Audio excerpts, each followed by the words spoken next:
Hey, everybody, it's John, your Indian Cinemaniac, back with another 10-ish-minute review, the Aamir Khan edition. Yeah, that's right. I haven't watched an Aamir Khan movie in quite a while, and you know what a big fan I am of him. Just a reminder, we've got the community poll up for the movies I'm going to watch for the next couple of weeks. Please check it out. Like 25 of you already give me some recommendations, and we are seeing a theme in some of them. So thank you for those who participated. So the film I'm reviewing this week, or this episode, excuse me, is from 2006, Fanaa, which of course means annihilation. I didn't know that before I watched it, but I certainly get why that's the name. It was directed by Kunal Kohli. It stars Aamir Khan, Three Idiots, Doom 3, Tara Zaim Par. You know how I feel about him. Kajol, who I just saw in My Name is Khan, and I don't think I've seen her in anything else. Rishi Kapoor, who was in Agneepath. Tabu, you know what a fan of Tabu I am. She was in Andhadhun and Drishyam and Hater. And Lara Dutta, who was in Dawn 2. A couple of things. This was Kajol's comeback after her pregnancy, so this was a big deal for her.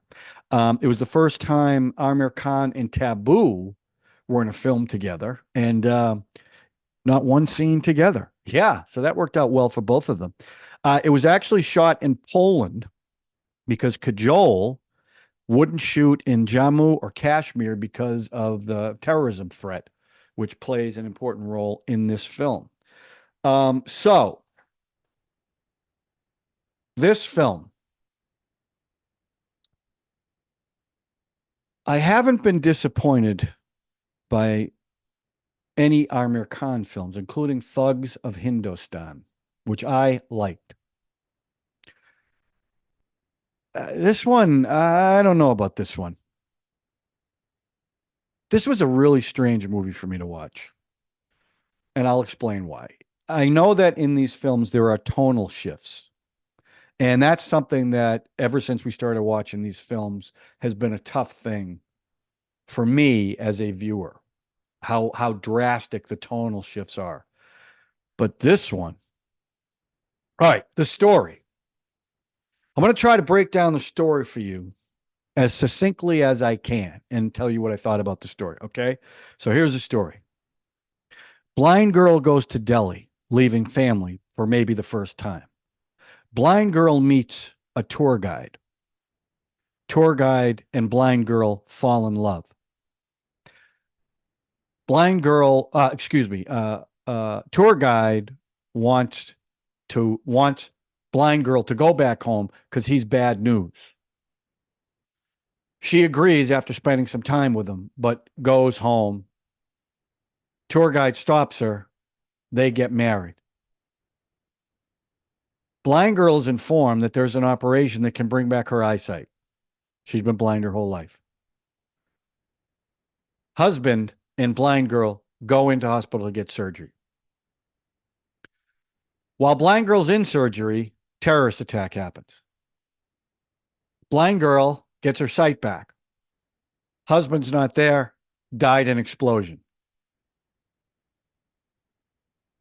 Blind girl cries, identifies the body of her husband. Tour guide walks through airport, and it's revealed he's the terrorist that blew it up. Now we advance 7 years. Tour guide has infiltrated the Indian army. Tour guide kills everybody in the helicopter. Jumps out of the helicopter in the mountains of Kashmir. Tour guide now becomes James Bond super soldier. Tour guide wipes out military special ops team. Super soldier gets stabbed and shot alone in the mountains of Kashmir. Oh, I forgot to mention, he's got this magic nuke trigger that a nuclear bomb won't work without this magic trigger. Super soldier, tour guide super soldier crawls through the mountains of Kashmir through a raging snowstorm. finds a cabin in the middle of nowhere, knocks on the door. Blind girl, who can now see, answers the door. Because she never had her sight, she doesn't recognize him. And she has a son with his name, Rihar, I think it was. Now, super soldier, tour guide, reconnects with the girl who's no longer blind and the father and the son, because earlier the mother died. Father figures out his now son-in-law is a terrorist. Confronts him. They fight. Father goes over a cliff, gets killed. Super soldier, tour guide, goes to the colonel's house to use a radio, kills him. Wife, who used to be blind, and the son are out in the yard getting water or whatever, and they see her father's body under the ice float by, which, based on the signage, was 45 miles away from where they were.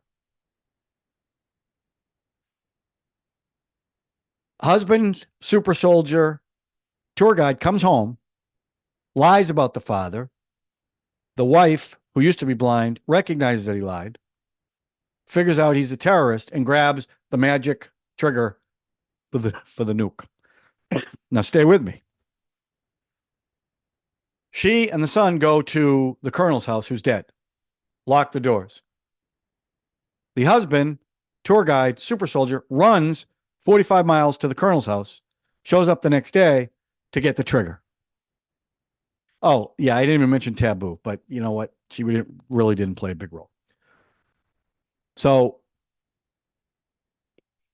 the super soldier husband, tour guide, leaves the house to bring the trigger, took the trigger from his wife, who can now see, and was going outside to rendezvous with the other terrorists. At the same time, the good guys show up. Oh, and before that, the wife, who now can see, pulls out a gun and is pointing it at her husband, tour guide, super soldier. Shoots him in the leg. He turns around, pulls a gun on her, but doesn't shoot her. Instead, he turns around, starts walking towards the chopper where the terrorists are. She kills him, holds him in his arms. He smiles. Then the good guys blow the terrorist helicopter out of the sky. And the end. That's the story. Did I forget anything? I know there's stuff in the middle. So as far as the story goes, that's about as big a two as you can get. Okay.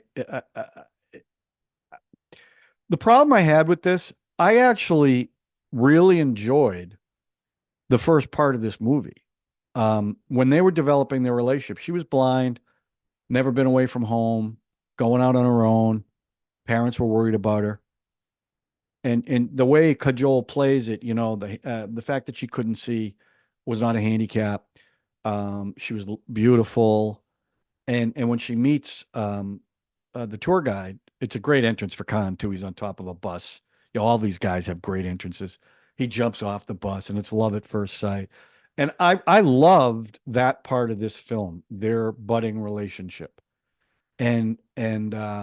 So I'm watching this movie thinking, oh, because I just watched Hi Nana, which is kind of a love story too. I said, that's beautiful. But when he becomes this terrorist, and even the way they film that scene where you realize he's a terrorist, all you can see are his feet. And it's this weird music playing through the airport. All of a sudden the camera comes up and it's him. And he takes this picture of him and Kajol's character, Zooni, tears it up into 4 pieces, throws it up in the air. It's 20 pieces. And then it jumps seven years ahead. But from that point on, what the hell was the movie about? The movie was about, okay, from what I understand, and I don't know the politics of this, but I know Khan gets involved with this politics all the time. It was the politics of Pakistan, India, and Kashmir, and Kashmir's independence. From what I understand, and please correct me if I'm wrong, part of Kashmir is in India. So India wants Kashmir, Pakistan wants Kashmir, Kashmir wants their own independence. So from what I understand, they're not terrorists, they're freedom fighters. Is that the implication? Because they want you to like this guy. They want you to like Rihar. He's supposed to be a sympathetic character, but he's really not because he kills a lot of people in this film. Um, so I don't really understand the politics. But to go from this beautiful love story where her blindness was a central part of this to she gets her sight back, and now it's like that was just a little and the reason why they made her blind was so that when he came to the house, he wouldn't recognize him. She wouldn't recognize him. That was the only reason why the blindness was there. So I thought the first part was a much more interesting story than the second part. And not to mention, we talked about the tonal shifts. That scene where he jumps out of the helicopter, it was right out of James Bond. Even the music was very James Bondish or Mission Impossible. It just seemed so out of place. The songs, I mean, oh, the acting. Okay, I got to talk about the acting. Look, I thought Kajol, and I wasn't overly impressed with her with My Name is Khan, but I really liked her in this. And I liked her obviously a lot more in the first part than I did the last part. Just her character was so, the fact that she wasn't going to let being blind keep her from doing what she wanted. She wanted to find love. She finally found it, and she was going to fight for it. But she does a lot with her eyes, and when she realizes his real identity towards the end of the film, or protecting her son. So, but I will say that, and I'm a big Aamir Khan fan, but I don't know, he was all right, maybe a 3, nothing spectacular. I think they could have put anybody in that role; it wouldn't have mattered. Where I can't say that about all of his roles. Um, so overall, I guess I'll say a 3. Did I say what the story was? I think the story, I don't know what I said, but I think it's a 2. It was too jarring, the change. The music, I mean, there was some interesting, like in the first part where they were in Delhi. Oh, I will say this about Delhi. I've never seen India look as beautiful as it did in the first part of this film. The way they shot it, the colors, the um, the reverence for it, absolutely gorgeous. I've seen movies where there are scenes like that, but the whole first part of this movie was like that, and it was just absolutely beautiful. But they do this one number at the Red Fort. I think it's called Heavenly, which I liked. I thought the music was okay. The second song that the girls of Kashmir sang at this big event at, I'm not sure where it was, some palace. My country is colorful. Very patriotic movie. I mean, it opens with them saluting the Indian flag with a song. So it's very patriotic. The third song, and again, this is a big thing in Indian films, doing stuff in the rain. They do this scene where they're eating dinner, it starts raining. They do this entire love song in the rain. It's, visually, it's nice. Um, then the fourth song is in a cabin after after he's in that lone cabin, and they're reconnecting and they're having happy times in the snow. And the fifth song was their wedding at the cabin right before he kills the father and the colonel. Yeah, right before that, there was a really happy song. Um, so the music was actually not too bad. I give the music a 3. Overall, I don't know. This is a tough one for me. I got to say a 2. It wasn't a great movie.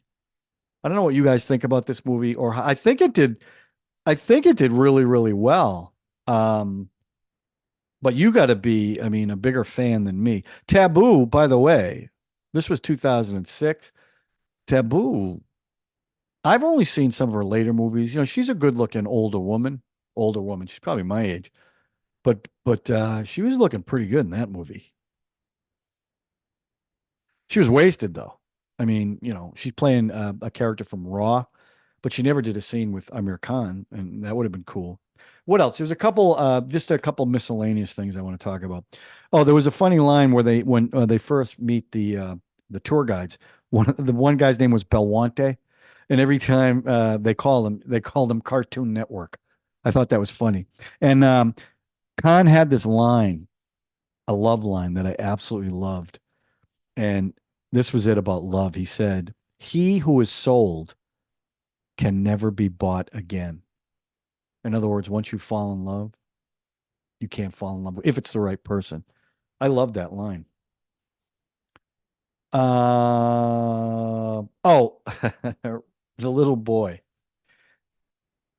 Okay. Do you guys get Seinfeld in India? It's a big show here. Was a huge juggernaut. But there was an episode where George Costanza always referred to himself in the George third would person. never do anything like George is getting upset. George isn't happy. I own it. Well, Right.